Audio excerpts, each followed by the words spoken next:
kita dulu sama-sama baca doa, silakan. Ustaz, doa mulai.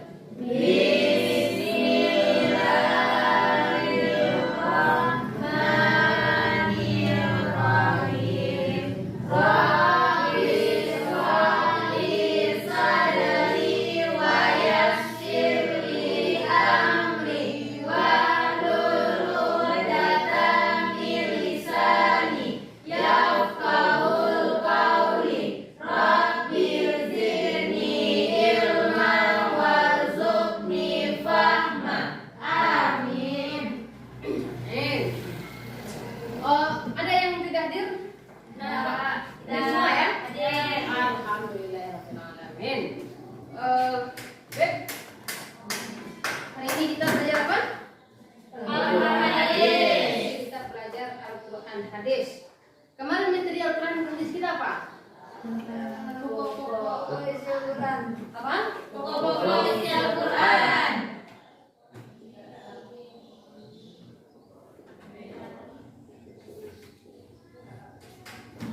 Pokok-pokok isi Al-Quran. Kemarin kita telah mempelajari pokok-pokok isi Al-Quran. Secara umum, berapa macam isi Al-Quran itu? 6. Akidah. Apa? Ibadah. Apa lagi? Sejarah.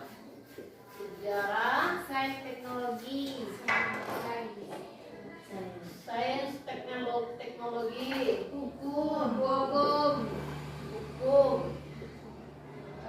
Apa lagi? Apa?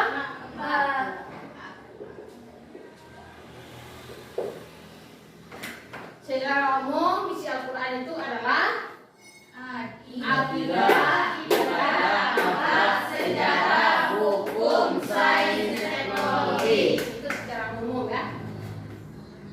Berarti Al-Quran yang jumlah ayatnya berapa? 6.666. Ini kan prediksi ya, menurut seorang ahlinya. Kemudian terdiri berapa surat? 114. Apa lagi? 30 juz. 30 juz. Yang sebanyak 6.666 ayat ini pada umumnya isinya adalah ini. Tentang akhlak, tentang ibadah, tentang akidah, tentang sejarah, tentang sains teknologi, tentang. Mari kita dalam mempelajari ya. Baik, hari ini Bapak akan mengajar seperti biasa dengan metode pembelajarannya adalah PPL. PPL itu problem based learning. Artinya kita bagaimana menyelesaikan, mengumpulkan masalah, kemudian menyelesaikan masalah itu dengan baik dan benar ya. Seperti pembelajaran. Jadi nanti sistem pembelajarannya adalah anak-anak akan duduk berkelompok seperti kelompok yang telah Bapak bentuk kemarin ya. Kita sudah bentuk kelompok, kemudian sesuaikan tempat duduknya dengan kelompok masing-masing. Kemudian materinya nanti akan Bapak berikan. Materinya sudah Bapak sediakan dalam modul ini. Nanti anak-anak akan duduk berkelompok, kemudian membuat tugas kelompok secara bersama, kemudian nanti dipresentasikan ke depan. Paham ya? Dan silakan duduk dan kelompoknya.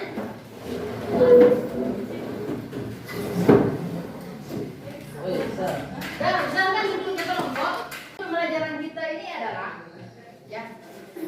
Tujuan pembelajaran kita pertama, bagaimana Anda memahami materi tentang perilaku orang yang menjadikan Al-Quran sebagai pedoman hidup.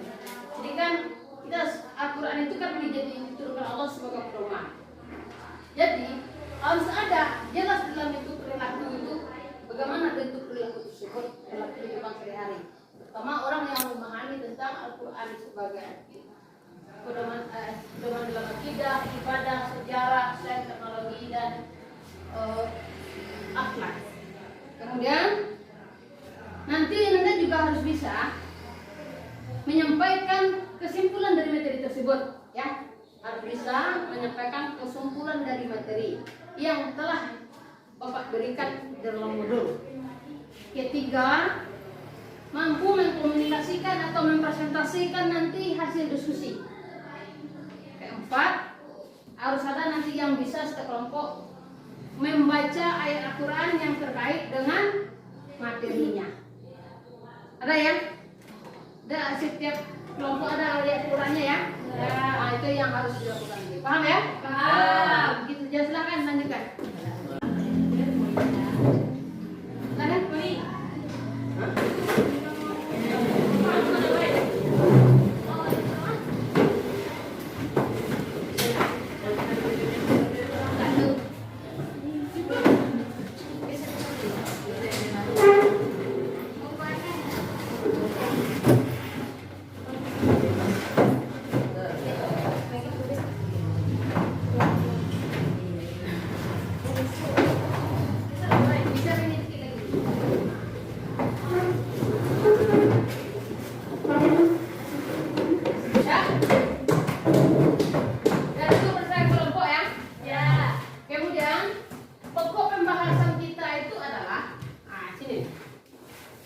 Di sini kita telah mempelajari tentang isi pokok Al-Quran secara umum.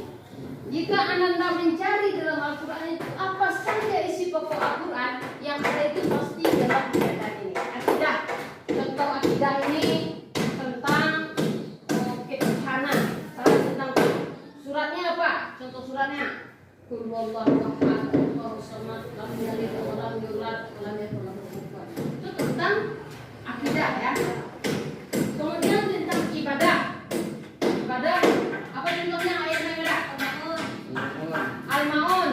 Apa bunyi ayat Al-Maunnya?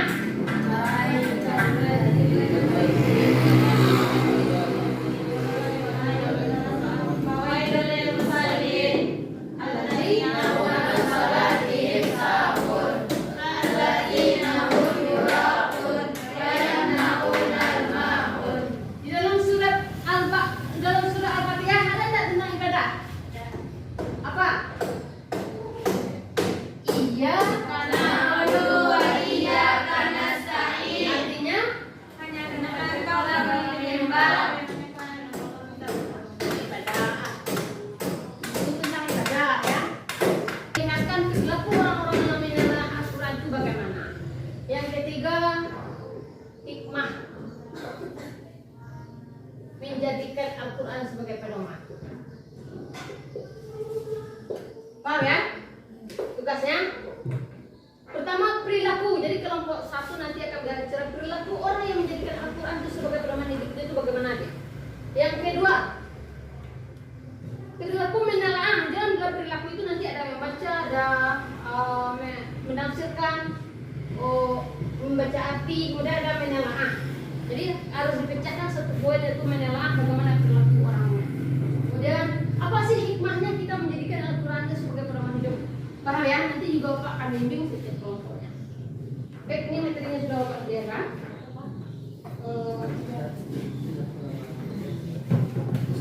Kelompok satu mana? Ini ya. Ini kelompok satu. Ini kelompok dua. Ini kelompok tiga. Ya. Jadi Anda silakan nanti mencari bentuk perilaku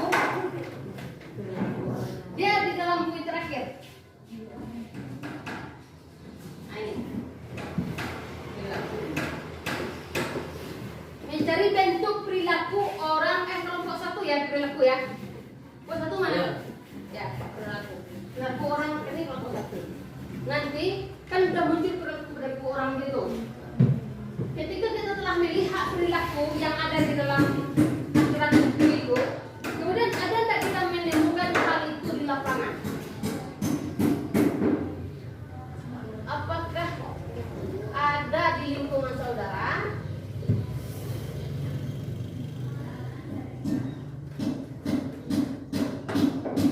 Apakah ada di lingkungan saudara seperti itu? Yang kedua, jawabannya ada dan tidak ada. Dan kenapa? Ketika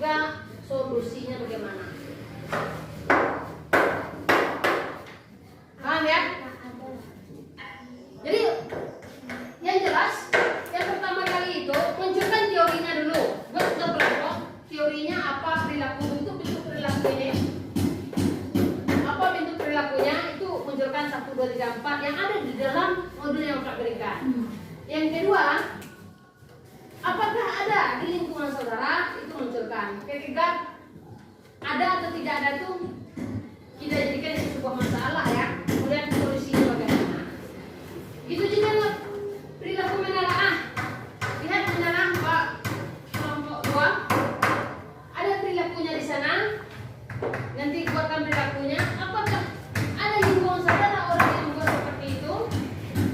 Kemudian apa alasannya? Kenapa atau alasannya? Alasannya. Paham ya? Nah, harap beri kesempatan untuk diskusi selama setengah jam paling lama. Kemudian Bapak juga akan menampilkan kalian ke kelompok masing-masing. Nah, silakan. Jadi di sini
ada pertanyaan.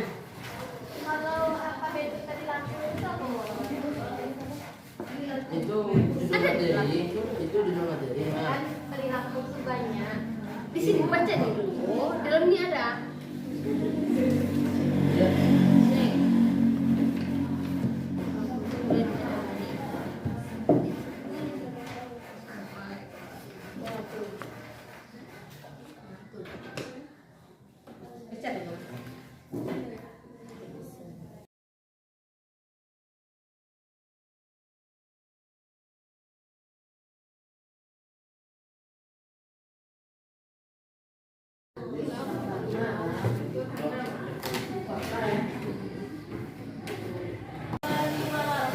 Waalaikumsalam warahmatullahi wabarakatuh. Baiklah, kami dari kelompok 3 akan menampilkan hasil diskusi kami. Kita harus menjadikan Al-Quran sebagai petunjuk atau pedoman hidup sebagaimana dalam Al-Quran surah Al-Kahfi ayat 109, yang artinya, katakanlah Muhammad, seandainya lautan menjadi tinta untuk menulis kalimat-kalimat Tuhanku, maka habislah lautan itu sebelum selesai penulisan kalimat-kalimat Tuhanku, meskipun kami datangkan tambahan sebanyak itu. Dan tentu saja Al-Quran adalah petunjuk Allah untuk meningkat semua misteri ilmu pengetahuan yang belum terpecahkan. Terdapat dalam Al-Quran surah Al-Baqarah ayat 2. Maka tinggal kita sebagai umat Islam yang hidup di masa kini dan yang akan datang, sangguplah untuk mengungkapkan pengetahuan lebih banyak lagi dari kandungan-kandungan yang tersurat di dalam Al-Quran. Umat Islam mestinya terus mempelajari Al-Quran dan kandungan-kandungan yang terdapat di dalamnya sesuai dengan kapasitas dan bidang keilmuan masing-masing. Dengan mempelajari Al-Quran, setidaknya seseorang akan terlepas dari kebodohan dan kesesatan dalam mengarungi kehidupan ini. Dari kesimpulan di atas dapat kita ambil hikmah perilaku orang yang menjadikan Al-Quran sebagai pedoman hidup. Yang pertama, hatinya menjadi lembut serta senantiasa berlapang dada. Yang kedua, jiwa mereka seluas samudra dalam menerima petunjuk-petunjuk. Yang ketiga, mereka tumbuh dan menjelma menjadi pribadi terbaik. Ada pertanyaan untuk Al-Quran dijadikan sebagai pedoman hidup.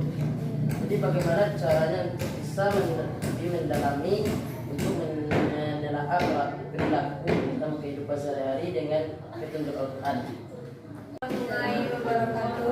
Waalaikumsalam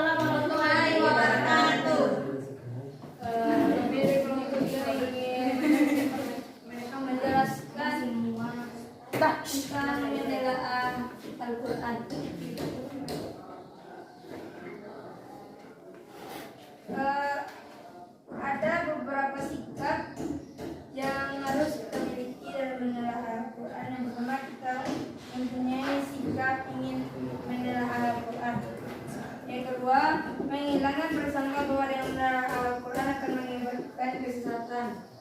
Yang ketiga, menyadari bahwa Al-Quran diturunkan oleh Allah.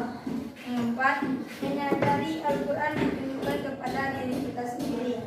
Yang kelima, menjadikan Al-Quran pemimpin, bukan sebaliknya. Yang keenam, mengukur realitas dengan Al-Quran, bukan sebaliknya. Yang ketujuh, membebaskan Al-Quran dari batasan orang, masa, dan tempat. Yang kedelapan, tidak menafsirkan Al-Quran. Yang kesembilan, mempraktikkan apa yang ditelaah dari Al-Quran. Itu hanya maka adab. Apakah ada perilaku di lingkungan saudara? Jika menurut kami sikap yang ingin menerapkan itu tidak ada di lingkungan sekitar kami. Alasannya karena masyarakat lebih banyak membaca daripada menelaah, karena mereka lebih bertujuan kepada membaca saja sampai tamat daripada memahaminya dan menelaahnya.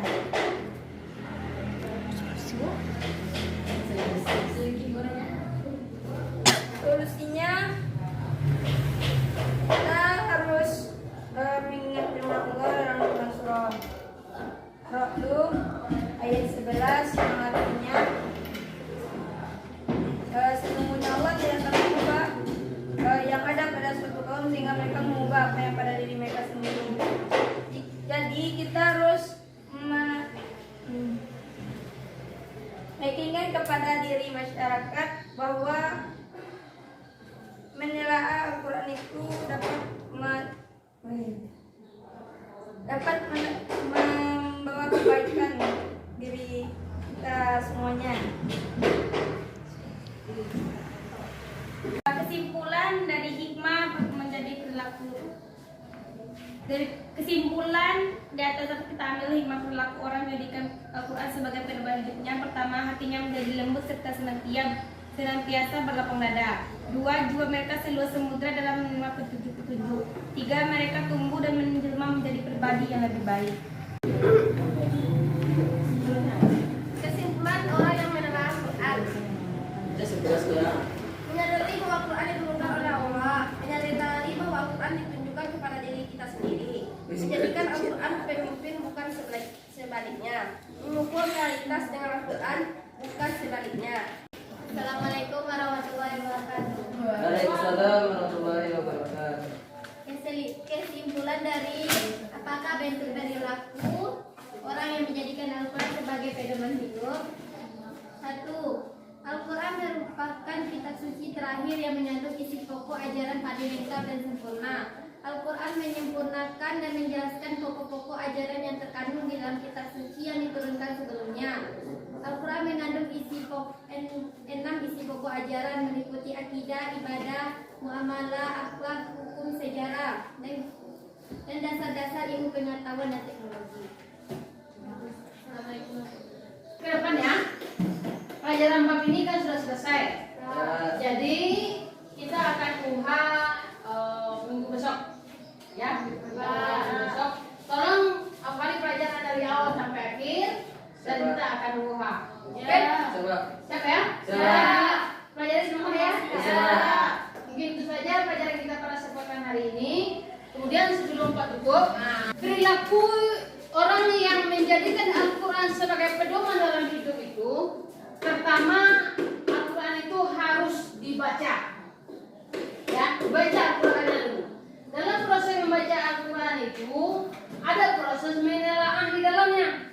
Ya, menelaah itu sebagaimana kelompok 2 tadi, kita harus dalam menelaah itu atau menafsirkan Al-Quran, kita ketika membaca Al-Quran itu jangan hanya sekedar membaca ayat bahasa Arabnya saja. Harus lihat bahasa Indonesianya apa, tafsirannya. Artinya apa, tafsirannya apa. Sehingga kita paham maksud dari Al-Quran itu sendiri, ya. Kemudian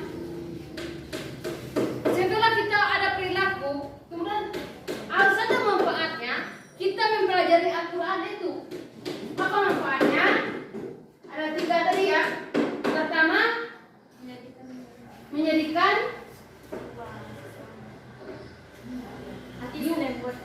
hatinya lembut, jiwa dia berilmu seluas samudra, ya. Orang yang sering baca Al-Quran itu pasti hatinya diberikan kelembutan oleh Allah Subhanahu Wa Taala, ya. Mungkin itu saja pertemuan kita pada kesempatan